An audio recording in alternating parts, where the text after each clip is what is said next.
Espíritu, bajo el lente de un fotógrafo.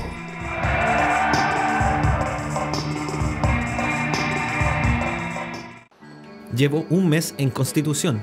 Llegué a la zona 2 días después del terremoto del 27 de febrero, donde un movimiento sísmico alteró nuestras vidas.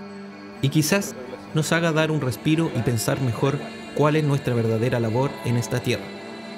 Me encuentro con el equipo audiovisual, que me acompañará por la zona de desastre. Recorreremos algunos lugares dañados de la ciudad de Talca, para luego volver con ellos a Constitución, donde la vida de las personas ha cambiado para siempre.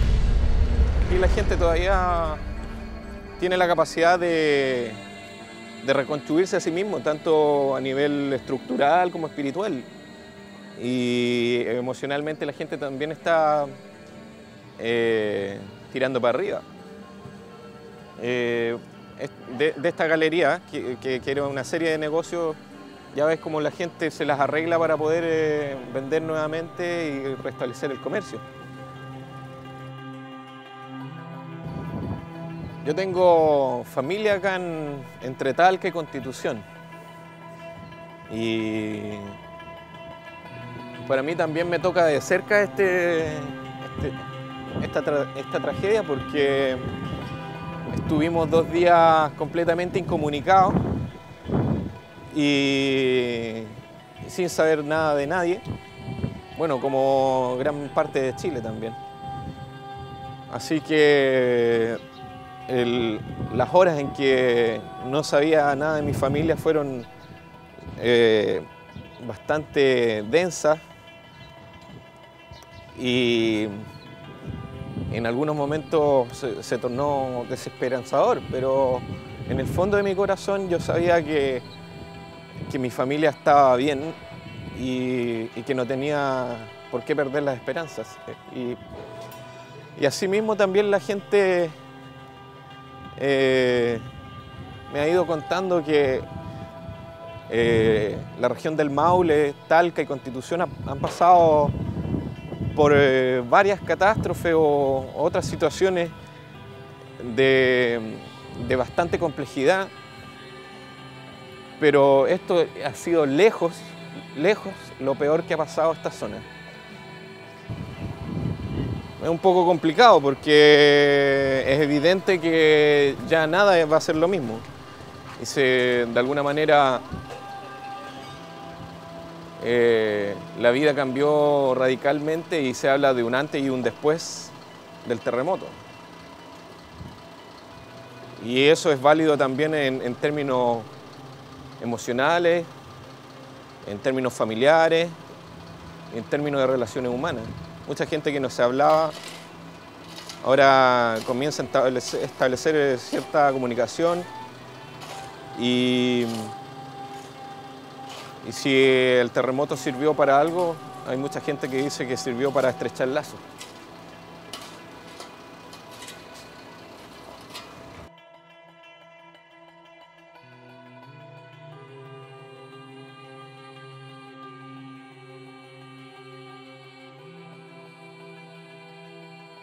Hola, una consulta. ¿Qué había aquí antes?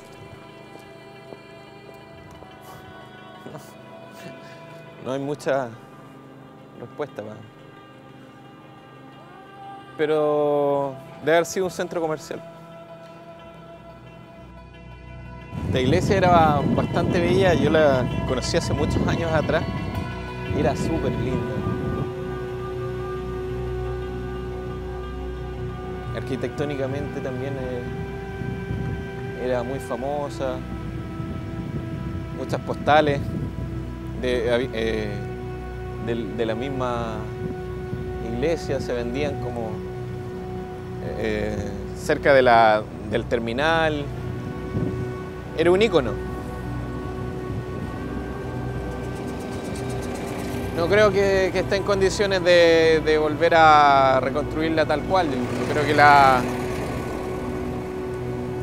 fisura y los daños que tiene son demasiado serios como para mantenerla tal como están. Constitución se encuentra a 113 kilómetros al suroeste de la ciudad de Talca, una de las zonas más golpeadas por el terremoto y posterior tsunami. Al igual que Talca, las edificaciones de adobe, una mezcla de barro y paja, sufrieron los embates de la naturaleza, monumentos históricos irrecuperables.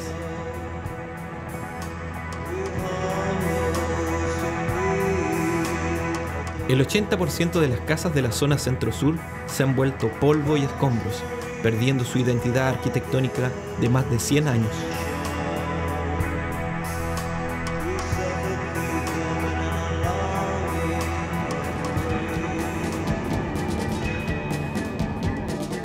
Según expertos, las complicaciones que tendrán los niños para conciliar el sueño se prolongarán hasta al menos 3 años más.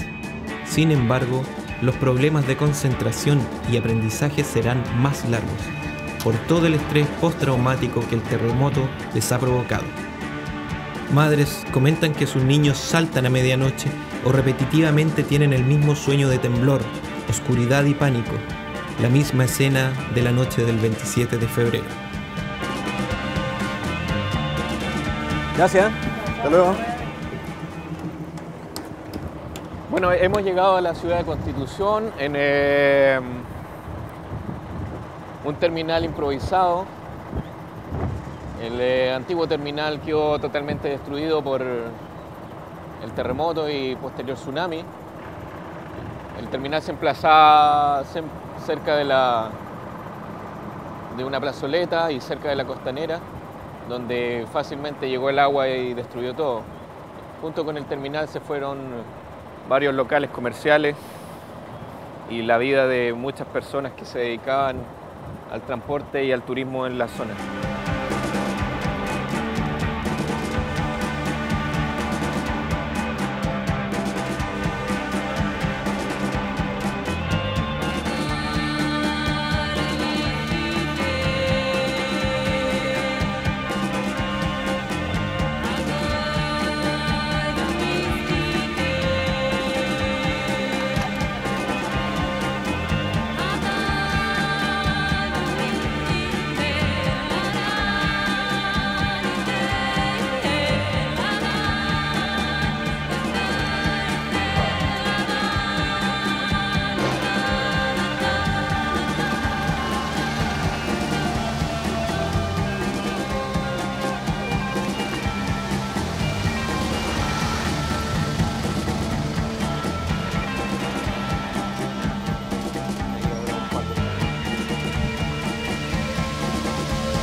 Claudia Aranda es una joven periodista que trabajaba ese día 27 para el gobierno.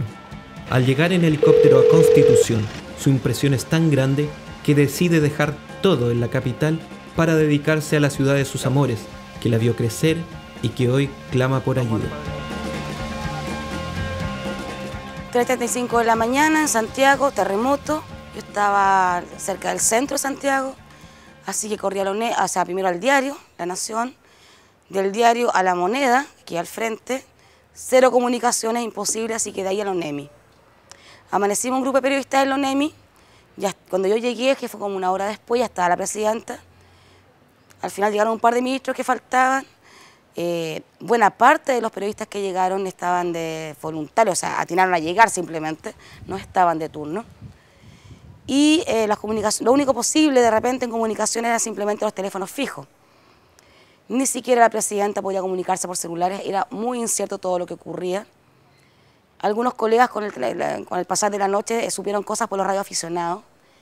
Y tocábamos el vidrio, la ONEMI, y salía la presidenta y decía, ¿qué pasa? O la directora, y no, que tenemos aviso de tsunami, aviso de tsunami, aviso de tsunami, y nos negaron hasta el final. Y nos empezamos todos a montar en los helicópteros que salían de la elipsis del Parque O'Higgins aquí al frente. Y yo decidí irme en el último helicóptero porque venía la 7ª región y yo con la esperanza de saber algo de Constitución. En un galpón del regimiento estaba organizado el sistema de emergencias con todo lo que se podía organizar ahí. Y había un tremendo mapa en que decía el general cuando entramos, ya, señor ministro, señor general, le explicamos que el tsunami va hasta donde nosotros sabemos, va desde Iloca hasta Talcahuano, más o menos. Y dice que tsunami, 2 de la tarde. junté la información que me dieron en el regimiento y me entró una llamada celular y pude reportear lo que estaba pasando por teléfono. De ahí volamos hasta Iloca y suponía que de ahí a Santiago, o sea, no íbamos a pasar por Constitución, no era tema Constitución. Iloca tenía el cielo muy cerrado, así que de tanto suplicarlo en el helicóptero, el ministro dice, ya, vamos a Constitución, es 1 hora más abajo, o menos incluso. Y llegamos a Constitución por el norte. Y cuando el helicóptero da la vuelta, cerca del Cerro Mutrún, en la desembocadura del Maule, yo miro y digo, ¿dónde crees que está el pueblo? No se entendía las calles, no se entendía nada. Y con un par de periodistas más nos vinimos, yo me vine directo, lo pensé 2 veces, directo al hospital, que era para mí mi hospital, porque yo crecí aquí hasta los 10 años. Mi mamá fue médico general de zona, aquí fue mi infancia. Para ver a mi mamá, que pasaba en turnos, yo jugaba en todo este hospital, fue mi familia. Y llegué al hospital entre medio de los escombros, el agua y los pescados. Colchonetas eternas, donde estaban todos los pacientes en el suelo, politraumatizados, gente sin atender, gente embarrada, algunos muertos, etc.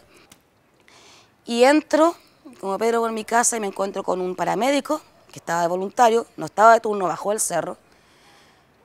Otro funcionario, Edgardo, y el médico, el doctor Jaque, con unas ojeras tremendas, y me dice, ve que tenemos credenciales de prensa, dice, cosiendo un tipo ahí mismo, dice, tengo hambre. Yo soy hija de médico y me sorprendió muchísimo, me llegó tremendo, vi a la gente agotadísima, el despelote más absoluto, olvídate del máximo manejo de asepsia, había que priorizar a la gente cosiendo en el suelo, heridas, muchas fracturas expuestas, y me decía después, como que se enchufó el médico y dijo, se me acaban los medicamentos de manejo de dolor. Por favor, no tengo ketoprofeno. Teníamos 1 hora para estar en Constitución porque teníamos que irnos de vuelta a Santiago en el helicóptero. Mis amigas, mis colegas me decían, hay que irse, y se fueron antes que yo la seguí después. Sobre la hora de tomar el helicóptero en el estadio, que son 4 o 5 cuadras más o menos.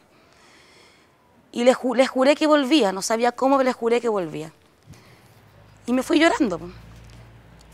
El ministro se fue mudo, todos nos fuimos mudos. No podíamos hablar nada.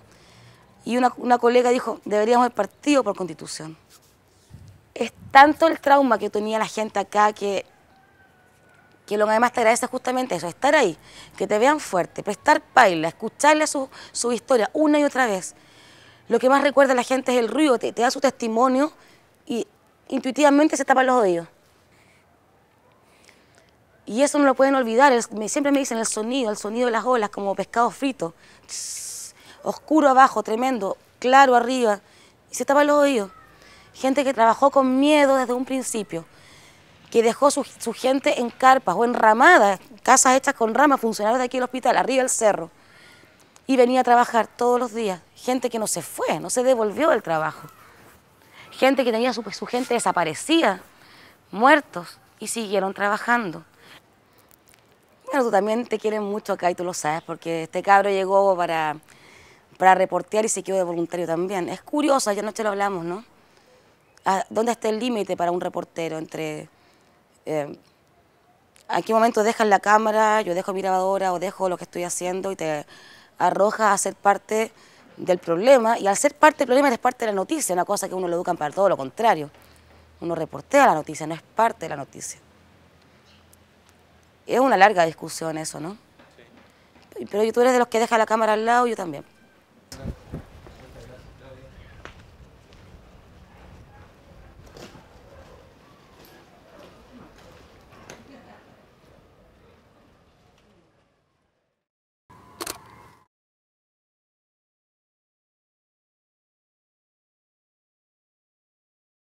Bueno, en estas dependencias estaba la antigua estación de buses, terminal de buses, y también